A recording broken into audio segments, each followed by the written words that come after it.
பேரை பெருமை அந்த உலகத்துக்கு காமிச்சிருக்கிறது இந்த ஆப்பர்ச்சுனிட்டி மட்டும்தான். மைக்கேல் வைஃப் விக்டோரியான்னு சொன்னது போய் விக்டோரியாவோட ஹஸ்பண்ட் மைக்கேல் அப்படின்றத மாத்தி இருக்கிறதும் இந்த ஆப்பர்ச்சுனிட்டி தான். இத திமிருக்காக சொல்லல, என் ஹஸ்பண்ட் அவரு அப்படின்னு சொல்ற திமிருக்காக சொல்லல. அந்த ஒரு பெண்ணை கூட முன்னாடி வச்சு பார்க்க முடியும் அப்படின்ற பெருமை கிடைச்சது இந்த இடத்துல மட்டும்தான். அப்ப யோசிச்சு பாருங்க, இது ஒரு கார் இல்ல, 2 கார்கள் இல்ல, 3 கார்கள். ஃபர்ஸ்ட் பாத்தீங்கன்னா 11 லட்சம் மதிப்புள்ள நிசான் சன்னி. அதுக்கப்புறமா வந்து பாத்தீங்கன்னா இன்னைக்கு உலகத்தின் மிகப்பெரிய கோடீஸ்வரர்கள் பயணம் பண்ணக்கூடிய, நாங்க ரொம்ப கஷ்டத்துல இருக்கும் போது எங்க சொந்தக்காரெல்லாம் வந்து சொன்னாங்க, எவ்வளவு புண்ணியம் பண்ணிருக்கான் அவன் புருஷன், என்ன கடவுள் கூட கண்ணு இல்லையா கருணையே இல்லையா, இப்படி ஆயிடுச்சு அவங்க லைஃப், அவ்வளவுதான் அவங்க லைஃப் முடிஞ்சு போச்சுன்ற அளவுக்கு தான் எங்களோட காதுகள்ல நிறைய வார்த்தைகள் விழுந்துச்சு. எப்பவுமே ஆறுதல் சொல்றன்ற பேர்ல நிறைய பேர் பயத்தை கொடுத்துட்டு போவாங்கல்ல லைஃப்ல, அந்த பயம் நம்மள அப்படியே என்ன பண்ணிடும், ஒரு மூலையில ஒதுக்கிடும். கரெக்டுங்களா? அப்படி இல்லாம இன்னைக்கு ஒரே ஒரு விஷயம் தான், கஷ்டம் வரும்போது திக்கட்டு உங்களுக்கு தெய்வம் தோணுன்னு சொல்லுவாங்களே, நமக்கு எப்ப கஷ்டம் வருதோ அப்பதான், நம்ம குழந்தைக்கு ரொம்ப கஷ்டமா இருந்தா அப்பதானே அந்த குழந்தைய தானே கேர் பண்ணி பாப்பாரு. அந்த நம்பிக்கை, இந்த கஷ்டத்துல நான் இருக்கேன், மேல இருக்க இருக்கான்ல, ஃபீல்ட் ஒர்க் யார் பண்ண முடியும்? நான் தான் பண்ண முடியும். மிராக்கிள் யார் பண்ண முடியும்? அவன் தான் பண்ண முடியும். அவன் வந்து ஃபீல்ட் ஒர்க்லாம் பண்ண முடியாது. மிராக்கிள் நம்மளால பண்ண முடியாது. எனக்கு ஒண்ணு மட்டும் தான் புரிஞ்சுது, வேலையை நான் செய்வேன். அவன் என்ன சொல்றேன்னு நினைக்காதீங்க, நான் அப்படி ஒரு நெருக்கம் எங்களுக்குள்ள, அதனால சொல்றேன். அப்போ ஃபீல்ட் ஒர்க்கை நான் பண்ணிட்டு டெய்லி நைட் போய் சொல்வேன், இந்த பார் இன்னைக்கு ஃபீல்ட் ஒர்க்கை நான் முடிச்சிட்டேன், நான் தூங்க போறேன், நீ முடிச்சுக்கோ, உன் மிராக்கிள் பாக்கி இருக்கு அப்படின்னு. அந்த மிராக்கிளும் ஒர்க்கும் சேர்த்துதான் இன்னைக்கு தொட்டு பார்க்க கூட நிறைய பேர் ஆசைப்படுற காரணம், என் குழந்தைங்க இதோட லைஃப் முடிஞ்சிடும் சொன்ன இடத்துல எங்க வாழ்க்கை மிகப்பெரிய லெவல்ல ராஜாங்கத்தோட ஆரம்பிச்சிருக்கு.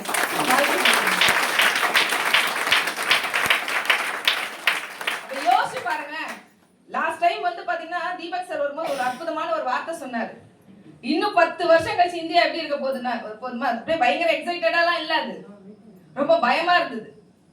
ஏன்னா இது யுஎஸ் இப்படி இருக்கு, சைனா இப்படி இருக்கு, எல்லாம் அப்படி இருக்கு இப்படி இருக்கு அப்படின்னு சொல்லிட்டு இந்தியாவும் டெக்னாலஜி லெவல்ல மாறிடும் அப்படின்னு சொன்னாரு. அப்ப நான் யோசிக்கிறேன், நம்ம வாழ்ந்த வாழ்க்கை கூட நம்ம பிள்ளைங்களுக்கு இல்ல. என்ன மாதிரி ஒரு கனவுகளோட ஒவ்வொரு பிள்ளைங்களும் படிக்குது தெரியுமா? இன்னைக்கு ஏஐ படிக்கலாம்னா அதுக்கு அடுத்த டெக்னாலஜி வருது, மாறிக்கிட்டே இருக்கு உலகம். அப்ப என்ன படிச்சாலும் பிள்ளைங்களுக்கு ஏத்த ஆப்பர்ச்சுனிட்டின்றது இன்னைக்கு பெருசா இருக்காது. அப்ப எப்படி இருக்கும் 10 வருஷம் கழிச்சு? வேலையே இருக்காதா? வேலை இருக்கும். படிச்ச படிப்புக்கோ அவங்களோட ஆசைக்கு அந்த வேலை இருக்காது. பொழப்புக்காக யாரோ ஒருத்தட்ட அடிமையா என்ன கொடுத்தாலும் செய்யற நிலைமைக்கு தான் நம்மளோட அடுத்த ஜெனரேஷன் இருக்க போகுதுன்னா, அப்ப யோசிச்சு பாருங்க. கோவிட் டைம்ல நாங்க புரிஞ்சுக்கிட்டது என்ன தெரியுமா?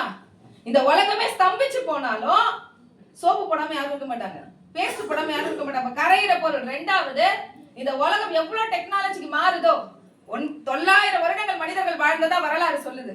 அப்படியே உழைப்பு குறைய குறைய மனிதர்களோட ஆயுசு காலம் குறைஞ்சிச்சு. அப்ப டெக்னாலஜி வளர வளர எல்லாம் ரிமோட் ஆயிடுச்சுல, ஃபேன் ரிமோட்,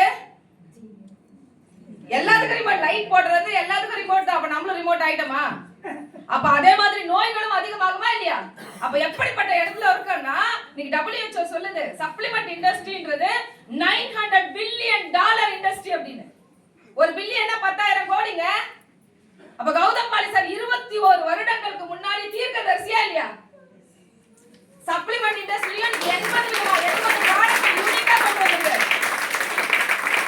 எந்த நெட்வொர்க் மார்க்கெட்லயும் இல்லாத அளவுக்கு இன்னைக்கு ICMR சர்டிபிகேஷனோட ஒரு நிறுவனத்துல ஒரு சில ப்ராடக்ட்ஸ் இருக்குன்னா அது வெஸ்டீஜ் மட்டும்தான்.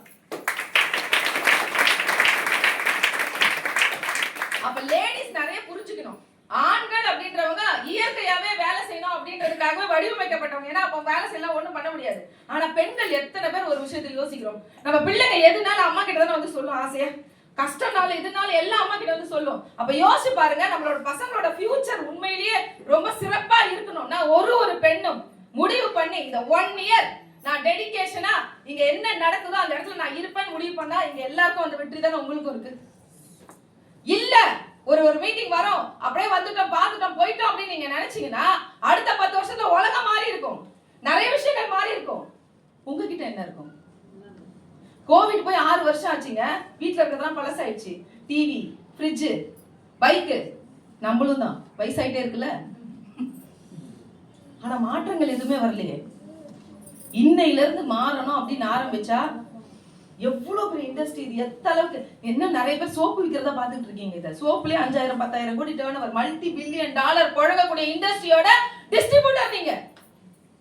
சாதாரண இடத்துல வந்து உட்கார்ந்து இல்ல, இத கரெக்டா புரிஞ்சோம் அப்படின்னா நிச்சயமாக இந்தியா மிகப்பெரிய டெக்னாலஜி நாடா மாறும் போது நம்மளோட சொல்லுவாங்கல்ல, இன்னைக்கு என்ன விலைவாசின்றது சத்தியமா எங்களுக்கு தெரியாதுங்க. அரிசி என்ன விக்குது, வெங்காயம் என்ன விக்குது தக்க தெரியாது.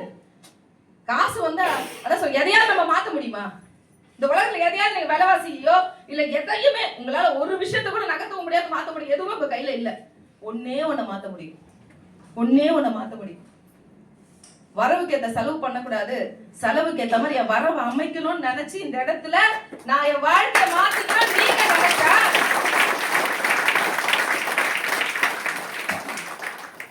வரவுக்கு ஏத்த செலவு பண்ண முடியாதுங்க. அந்த காலத்துல வரவுக்கு ஏத்த செலவு பண்ணவங்களோட வாழ்க்கை மாறல.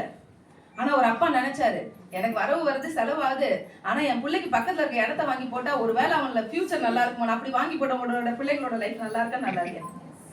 அப்ப இன்னைக்கு நீங்க திங்க் பண்ணீங்க அப்படின்னா அடுத்த 10 வருடத்துல இந்த இந்தியா டெக்னாலஜியா மாறும் போது நம்மளோட வருமானம் நம்ம பிள்ளைங்களுக்கு எப்படி இருக்கும் தெரியுமா?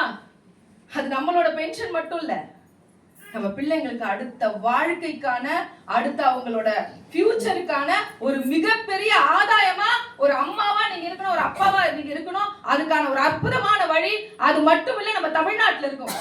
நான் ஆந்திராலாம் போகும்போது ஒரு விஷயத்த மட்டும் பார்த்துட்டு வருவேன். என்ன தெரியுமா? பயங்கரமான கூட்டம் இருக்கும். 5000 பேர், 10,000 பேர், 20,000 பேர்லாம் கூட்டத்தை கூட்டுறாங்க. ஆனா இங்க RS ராஜன் சார் கொடுக்குற அந்த அறிவும் நாலேஜும் அங்கெல்லாம் கிடையாதுங்க.